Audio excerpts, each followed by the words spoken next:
Нет. Какой канал включится, тот и будем смотреть. Да включай же уже! И так много времени зря потеряли. Saat 21'də başlanacaq.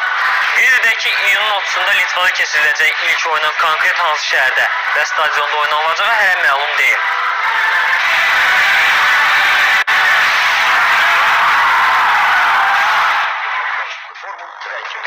Milli komandamızın futbolçusu Vaqif Cavadovun karyerasını harda davam etdirəcəyi sual altındadır. Azərbaycan klubları ilə orta məxrəcə gələ bilməyən hücumçu məxsus olduğu Twente'yə qayıdıb.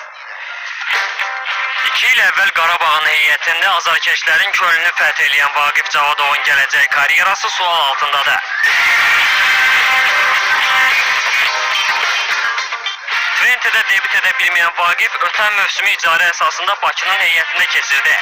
Lakin Cavadov mövsümü titulsuz bitirən Bakıya kömək ola bilmədi. Qəbələ Twente'yə məxsus futbolçunu heyətinə qatmaq istəsə də, Cavadovun transfer qiyməti böyük olduğu üçün bu keçiddən vaz keçdi.